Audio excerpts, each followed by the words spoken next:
Hey, everyone. First of all, we're aware this is the post-lunch slot, which in conferences is usually reserved for either the most interesting topic or the one that the organizers think people can safely sleep through. So I guess we're going to see which one this turns out to be. So I'm Asaf Stein. I'm a director of solution engineering here at Optimove, and with me is Tricia Williams, who is a team lead in our customer success department. And this is going to be a product-focused session where we're going to be talking about acting in the moment, or how can you execute real-time marketing in a way that is actually contextual and meaningful. Because real-time alone isn't the point anymore. The real idea behind real-time marketing is making sure that we can do it in a contextual way and that we can make decisions based on real-time data to treat our customers the right way. So we're going to be talking through three things today: the shift from fast to contextual real-time, interpreting moments, or what makes a moment worth acting on, and how Optimove operationalizes all of this in a bit of a product demo. Because this is the reality. 64% of consumers expect companies to respond and interact with them in real time. I think we can all agree this is a pretty intense expectation.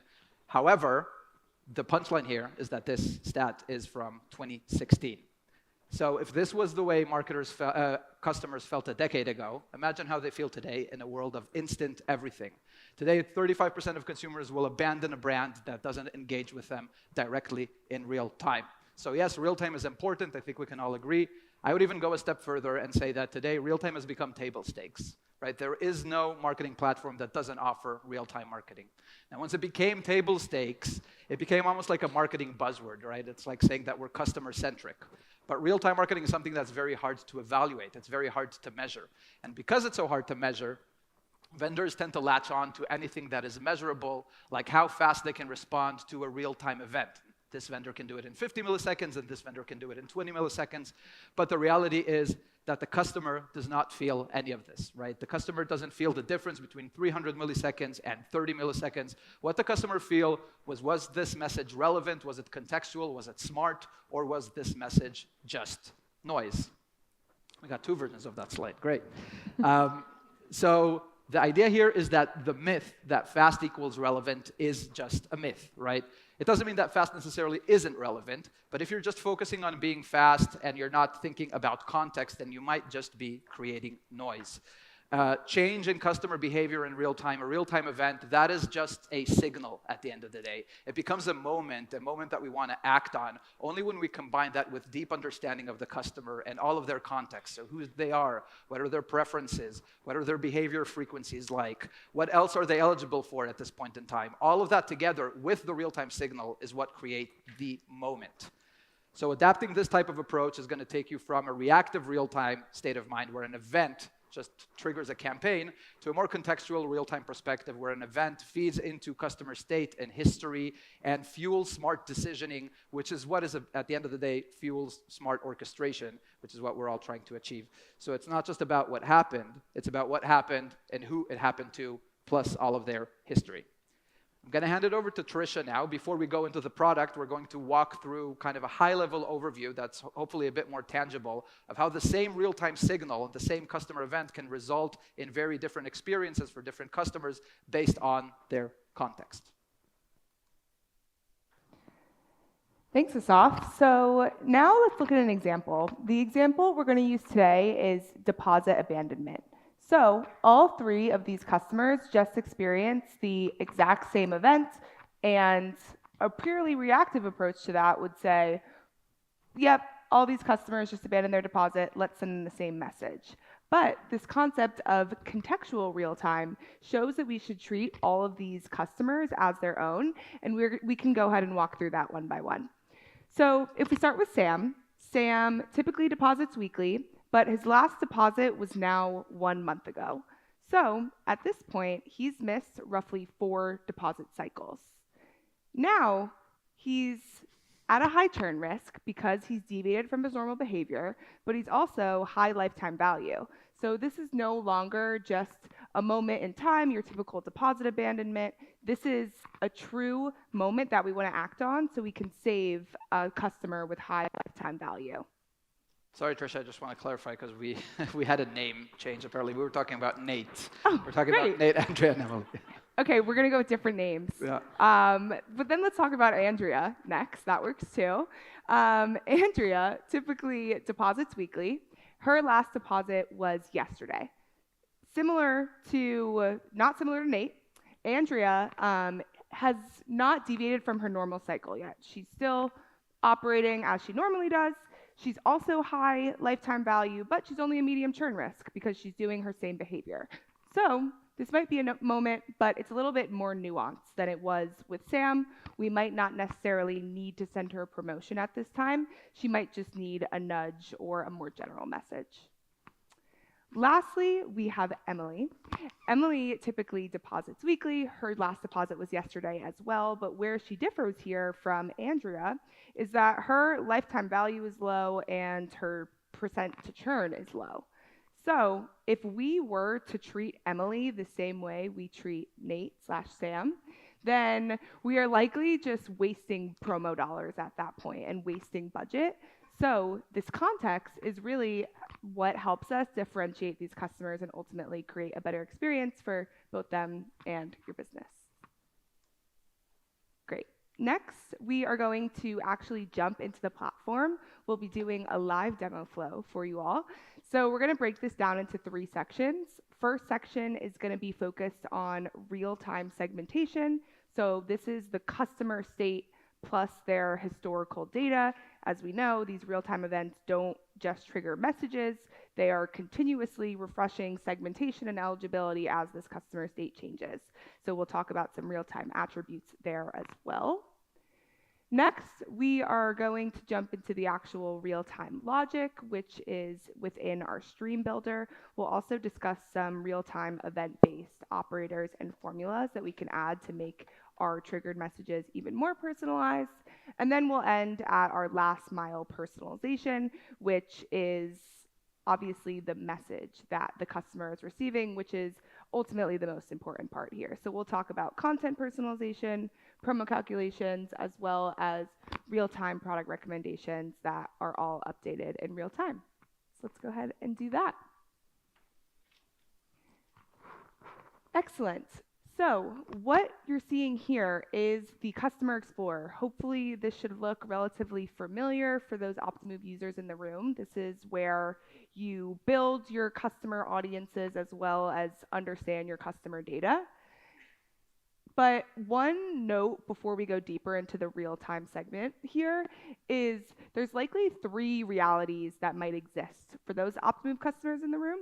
Some of you might have rich real-time data already flowing through to Optimove. So you're operating in a pretty strong state when it comes to real-time. Some of you might have partial real-time implemented, so a few events here and there. And some of you might still be heavily relying on daily or batch updates.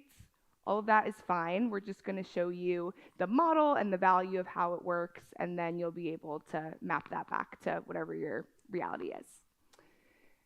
So what we're looking at here is we've already selected our active customer criteria, and what we're going to build out together is a deposit abandonment audience. So we already used our example on our last slide. Now we're going to go ahead and build our audience of our active customers. Now, what else might make sense to add to this group? Let's say you have a customer that just abandoned their deposit, just like we saw in our last example. However, those customers actually have $50 sitting in their wallet right now. It might not necessarily be the best time to send them a promotion since they already have money that they're sitting on in their wallet. But what if we could make this attribute calculate in real time so this segment stays updated no matter what? And that's what we can do next in our real-time attribute builder. Now we can walk through this step by step. We want to show you how easy it is. You first have an option to create the attribute based on an existing attribute that you have on your site. So you can decide if you want to feed that with real-time data, or you can create a new one based on real-time events. That's what we will do in this case, and we can name it balance_real-time. And then we have the option to actually select the data format for this. So since it's balance, it's obviously going to be currency in this state. And next, we need to receive this balance from somewhere. So how does this actually work? A lot of our customers today are sending us an attribute, or I should say a real-time event called balance change. And this is something that is consistently updating as customers are depositing, placing bets. So as this is being fed to us, we can then determine what we might want to calculate from that.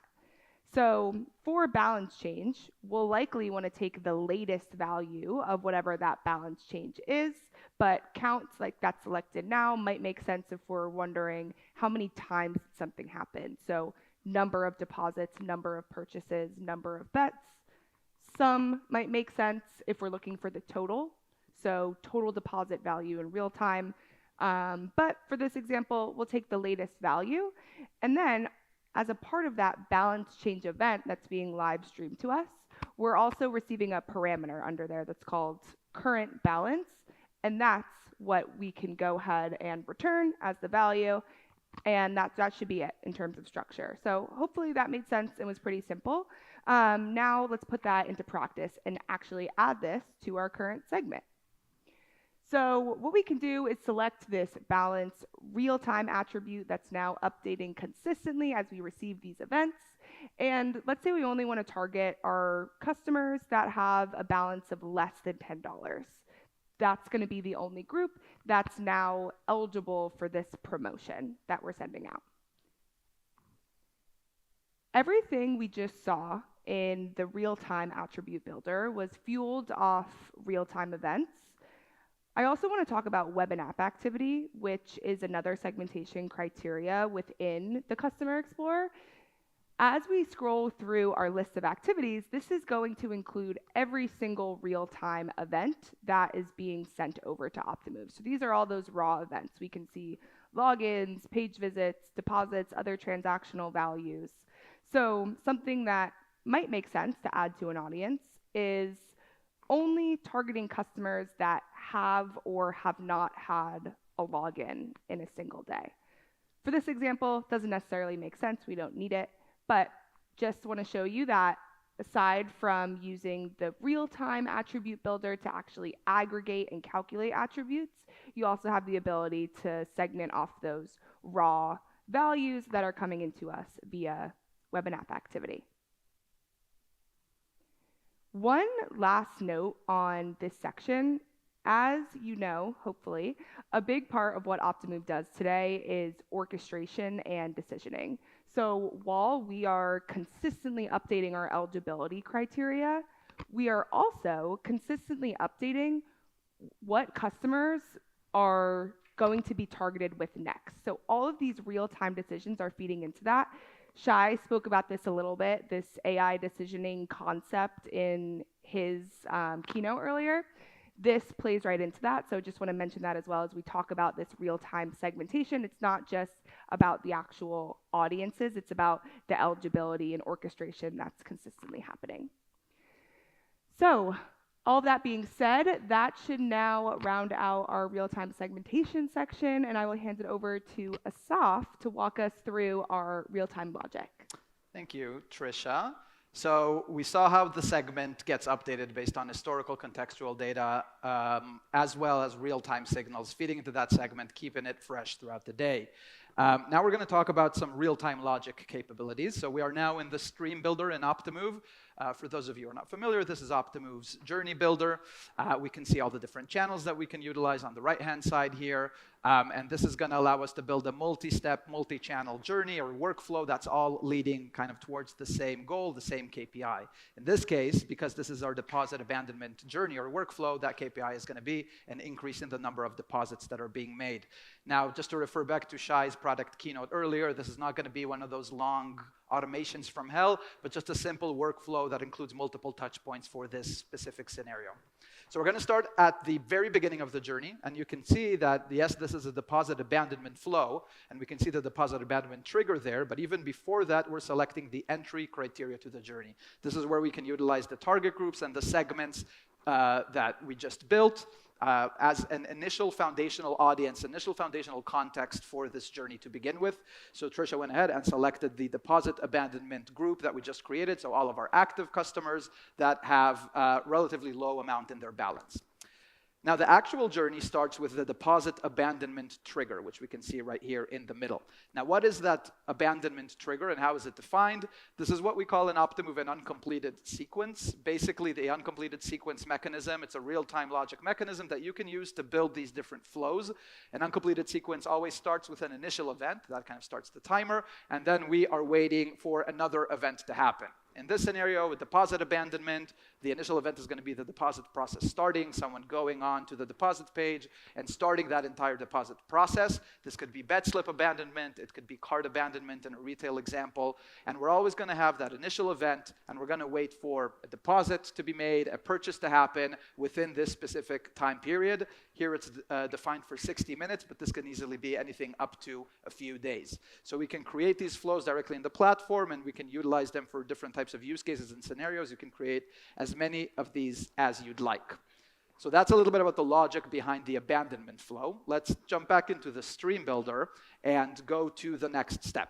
So for these players, these active players, active customers with low amount in their balance that abandon their deposit, we're not immediately sending out this deposit abandonment promotion to all of them.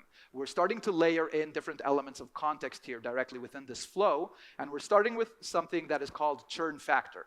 So churn factor is a calculated data point that Optimove generates automatically for every customer in your database, and it basically reflects how many average behavioral sequences or cycles has a customer missed. So if we take Nate/Sam from earlier in the slide that Tricia shared, then Nate was depositing on average once a week, right? That was his average frequency of behavior, but at this point in time, he hasn't deposited in 4 weeks. So he has missed 4 average behavioral cycles for him. That means that his churn factor in this scenario is going to be 4. And we can see that for all the customers in this journey that have a churn factor of over 4, they are going to receive this real-time deposit abandonment email with a promotion within it, because we understand that churn factor over 4 presents a relatively high risk of churn, right? These are customers that have missed 4 of their average behavioral cycles. If we look at the bottom split where it says else, then this one actually shows us or splits this into all the customers that have a churn factor of less than 2. So these are customers that haven't really missed even 2 of their average behavioral cycles or average deposit cycles. So in this scenario, we might decide, you know what, these are customers that we're not going to send out any communication to them at this point in time. We are working on a budget here, and we don't want to waste our promotional budget on customers that are not that high in terms of their churn risk from a churn factor perspective. And then in the middle, we have churn factor over 2, which basically means under 4 and over 2. So somewhere in the middle there. This is where this might be a little bit more nuanced, and we're not sure what we want to do. Do we want to send out an email here with a promotion to all of them? Maybe we don't, or maybe we're going to layer some additional context here. And in this case, we are utilizing predicted lifetime value, which again is a predictive metric that Optimove generates. And we decided that we're only going to look at the customers that are high value here. So for these players, these customers that are in the middle from a risk of churn perspective, from a churn factor perspective, only the high value ones are going to get the promotion. The low value ones, they might not get anything. Maybe they will get something, but it's not going to be a promotion. It's just going to be a nudge. We can control this however we want because we have all the contextual data built in directly within the journey. The next step is the actual email, the actual content. We're actually going to talk about that in a couple of minutes. But for now, we're going to skip through that to the next part of the journey and the final part that we're going to talk about in this deposit abandonment flow, which is where you see login within 3 hours. This is what we call a wait for event split, and it's a really kind of simple way to make sure that the journey is reacting to real-time behavior. In this case, we've decided that we are going to wait for a login event to happen after this campaign being sent out for 3 hours. I guess the logic here is that if someone logs in after receiving this email, you can obviously define this only after they open the email as well if we want, and then they come back to the website or log into the app, we want to meet them there with an in-app message or an on-site message that kind of showcases where they are in this customer flow. So they got this deposit abandonment promotion in email, they go on the website and they see the exact same message, kind of starting to build towards that omni-channel experience. If they didn't log in within 3 hours, then we might choose that we want to nudge them again, this time with a mobile push. So we're going to end this flow here. Of course, you can continue and build many additional steps, but for the purposes of the demo, we're going to pause here. We saw how we're combining both kind of contextual data like predictive metrics and the churn factor calculation along with real-time signals like the deposit abandonment and the wait for event, wait for login in this case. But there is one more thing that we want to talk about in real-time logic. So we're going to actually talk about this in the perspective of a different use case. Let's take Nate/Sam from earlier, and remember he is a high value, high risk of churn customer. Nate abandoned his deposit. He went through this entire flow. He got the email. He got the promotion. He came back and he made a deposit. Right, mission accomplished. But now Nate starts playing, and within a short time period, 30 minutes, 3 hours, 6 hours, whatever you want to define, Nate has actually lost over 50% of what he just deposited. Now, I would say that this is probably a moment, right? I'm reminding you that Nate is high value, high risk of churn. He just deposited and he lost over 50% of that in a relatively short amount of time. Maybe we're not going to give him another deposit promotion because he just got one, but we definitely want to understand that this is a moment and we want to be able to communicate with Nate in whatever way we choose to do so. But in order to do that, we have to be able to understand in real time that this moment is happening. In order to do that, we can deploy something that is called live formulas. This is a beta feature in Optimove, as you can see, under Data Studio. And what live formulas essentially is, it allows us to create these live, rolling, real-time calculations based on the combination of different events and different operators on these events. In this case, what we're doing is we're creating a formula for something we can call deposit to loss ratio. This basically means, or deposit to loss ratio lasts 6 hours to be precise. What this means is that whenever we get real-time data coming in, lost data in this case, we are automatically dividing that by what was deposited by Nate, hence creating this always-on calculated data point that represents how much Nate has lost, or any player for that matter, out of what they recently deposited, always looking back at it, in this case, 6-hour window, but you can define this to whatever you want. What this allows us to do is to have these journeys, triggers, campaigns set up for moments where we have players, and of course we connect this to segmentation and context, so it could be only relevant for high value, high risk of churn players. Once they have this type of bad experience and they've lost over 50% of what they deposited in a short amount of time, we want to be there with some sort of communication, whatever we choose to do. So we're not just limited to using raw events, but we can use these different kind of always on compute signals that allow us to understand when there is a moment happening, and this type of capability unlocks a wide variety of use cases. This is just a simple example. Okay, so that concludes the real-time logic part of the demo. Let's finish with talking about last-mile personalization. So we're going to go into the Optimail template builder here in Optimove. So this is the email in kind of native email tool for those of you who aren't familiar with it. But a lot of the capabilities here are going to be available across all Optimove native channels. So we're not going to go through all the capabilities here from an email templating perspective, and there's a lot of AI stuff that Shai was talking about in the morning that we're not even going to get into here. We're here to focus about real-time, and we want to talk about real-time personalization. So I'm going to show you a couple of things in this template that we thought are worth highlighting. First of all, we're starting with a personalization tag, right, using Liquid's scripting language. You see we're calling for customer first name, standard example. This is not a real-time data field. But if we look at the next one, right below it, it looks like you forgot to complete your deposit of latest deposit attempt amount. This essentially pulls directly from real-time attributes or from the event or the event parameters that triggered this entire scenario in the first place. So when we're personalizing our templates using dynamic fields or using if-else criteria, all using the Liquid scripting language, we're not just limited to kind of the rich customer profile that you have in Optimove, but also all of these real-time signals can feed into that as well, ensuring that the content is dynamic and updated in real time at point of execution. Now, if you look at the next dynamic tag right below the complete my deposit button there, you can see that this one says your promo is still active, complete your deposit to get player offers, offer amount, don't worry about the syntax itself, and free bets. This is basically pulled from Optimove Promotions, formerly known as OptiPromo, which we're not going to get into today. Feel free to come speak to us in the demo booths, and we can talk all about Optimove Promotions. From a real-time context, specifically in this scenario, what this is doing is it is taking the actual value of the promotion on a player-by-player level and calculating how much every player needs to receive. Simple example, let's say we are giving a 10% bonus on the deposit, right, in free betting money or whatever it is, and Tricia made a deposit or started a deposit process rather for $100. We are automatically going to calculate that for Tricia, she is going to receive $10 in free betting money if she completes this deposit. So that ability to calculate the promotional values in real time can be quite valuable when we are talking about real-time content updates. Two final things in this template that are worth showcasing. First of all, we see this countdown timer. Now, this countdown timer is not necessarily real time, right? It's just counting down to a certain date and time. But this countdown timer is part of dynamic mail. For those of you who don't know, dynamic mail is an advanced email templating tool that we have in Optimove that allows you to build many different types of email components, kind of these kinetic email components, like a countdown timer, but also many other capabilities. Again, if you're not familiar with it, we'd be happy to show it to you in the demo stands outside. But one thing about dynamic mail that is very real time is that it essentially can connect to live data sources and live data feeds and update them in the content, not only at point of open, but also, not only at point of send, but also at point of open.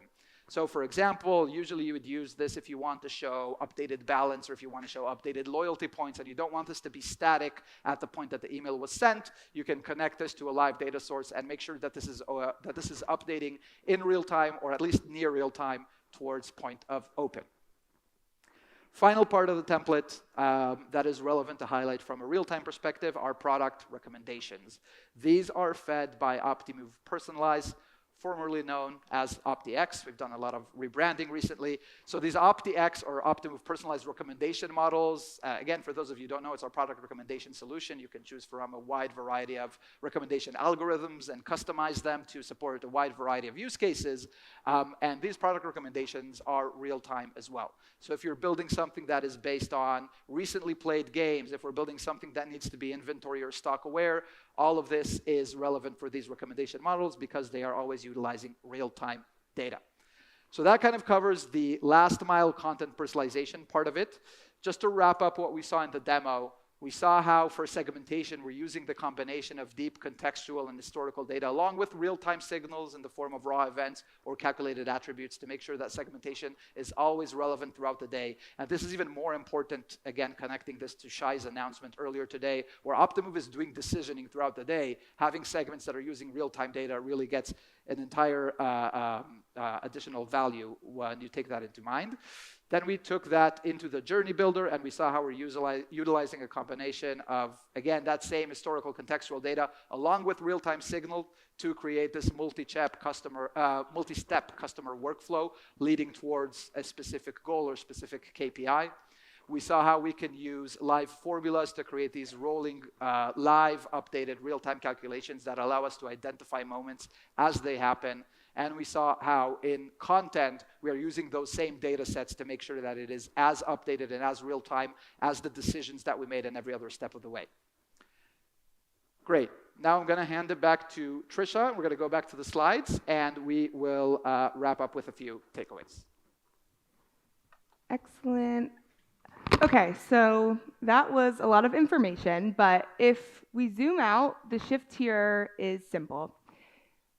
We need to move from just blindly reacting to events to actually interpreting moments that matter. Not every change in customer behavior is a moment. A lot of the time, an event is just a signal towards something else. Second is that behavior only matters in context.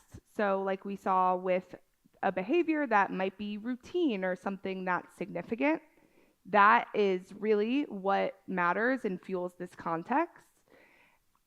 Last, CRM marketing works best when grounded in history. It's not just about what happened, but what it represents in the entire customer journey, and that's exactly what the Optimove platform allows you to do. It connects these three concepts of real-time segmentation, real-time logic, and last-mile personalization, so you're not just responding to activity, you're truly recognizing moments, interpreting them correctly, and responding in a way that actually reflects the customer state. So that's the difference. Thank you so much. If you have any questions, feel free to find me and Asaf after this. Thank you.